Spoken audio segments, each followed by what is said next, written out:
Governor's Council on Disability decided to do something new this year.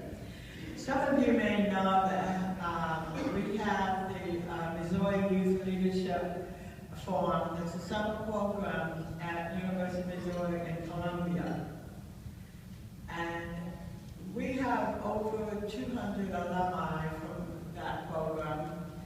And I've been at the start of the Missouri Youth Leadership Forum, so it's kind of a passion of mine. And I thought we need to honor those wonderful youth that are in Missouri that are doing wonderful things, promoting inclusion, singing out that messages of advocating for themselves.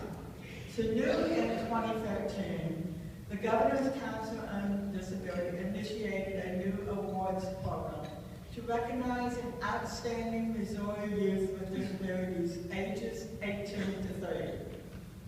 The annual Youth Leadership Award is awarded to a youth who has demonstrated outstanding leadership by making a difference in the community.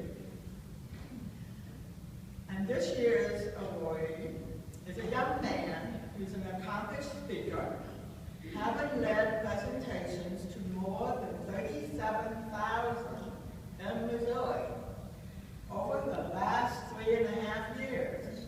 He's also a published author of a book called Finding Kansas, Decoding the Enigma of Asperger's Syndrome.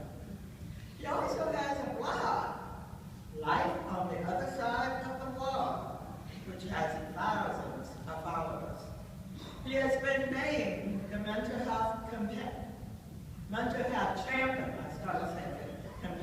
champion for the Division of Developmental Disability in 2012. Aaron's most recent focus is on speaking to students with the hope of reducing bullying by increasing the awareness of the issue. Please join me in congratulating the winner of the 2013 Youth Leadership Award, Aaron Likens.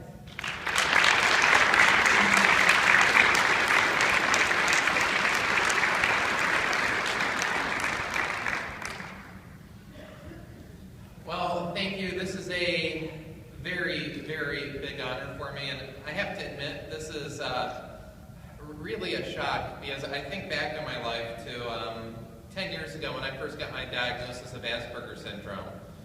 If I think back then to where I am now, there is no way I could imagine I would be standing here today receiving an award like this. Because when I got diagnosed 10 years ago, 11 years ago, autism awareness is nowhere where we are today. And my doctor really didn't know what it was, and he told me good luck. So I looked it up on the internet, which not the best place to look up medical advice, but first thing I read stated that people with Asperger's syndrome will never have a job, will never have friends, and will never be happy. Not a good introduction. And unfortunately, I believe those words, which now I believe, if you believe no's, don'ts, and can'ts, that's exactly what's going to happen to you in your life. And that's where I was for 15 months. But through writing, which I have to say I'm an author by accident, I started writing simply to tell my dad who I was and why I was, because I couldn't speak back then. I couldn't speak about emotions, but well, one thing led to another. I started writing, and Touchpoint Autism Services, now Easter Seals Midwest, hired me. And when they hired me as their community education specialist, I don't think they really knew what I would be doing or how I would be presenting, but one thing grew, and it's grown, and as mentioned, over 37,000 people. Now it's actually over 40,000 people, and my whole message is that there is always hope. And I want to share a story of a presentation I just gave last Thursday, which is the essence of what I want to achieve, which my goal is to speak to anybody and everyone. I speak to police officers, parents, teachers, students, and presenting to fourth graders last week in St. Louis. And when I speak to fourth graders or high school students, I just talk for 20 minutes, and then I open it up to questions, which I wish everybody in this room could see the questions that are asked.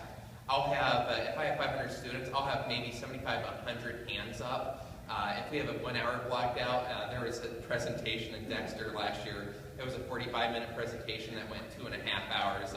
Presentation had to end when the school bus drivers were wondering where the kids were, but they kept asking questions and nobody wanted to end it. It was so magical. That's the only way I can put it. But this one fourth grader rose his hand. It was the very first question. And he said, yeah, I don't really have a question. I just have a comment. I just want to say thank you because my parents just let me know last week that I had Asperger's syndrome, and they didn't really tell me what it was or what it meant to me. And I didn't really have any hope, but after hearing you, I now have hope. Thank you. Which, as he said, I have to admit, it was hard for me to maintain my composure because that's the essence of what I want to do. And I never intended on being a leader or winning an award that has leadership in the title. I just do what I do because it needs to be done. Understanding is the foundation for hope, and I'm just so thankful that I've been given the forum and the place to be able to do it. And I never did it to win an award. I never did it to go out to give presentations to people or write a book. It just needs to be done, and I'm so ever thankful that I've been able to do so. Thankful for this recognition. This just fuels my fire to do what I'm doing more, and well, here's to the next 37,000, 100,000, and just keep it going. So, thank you.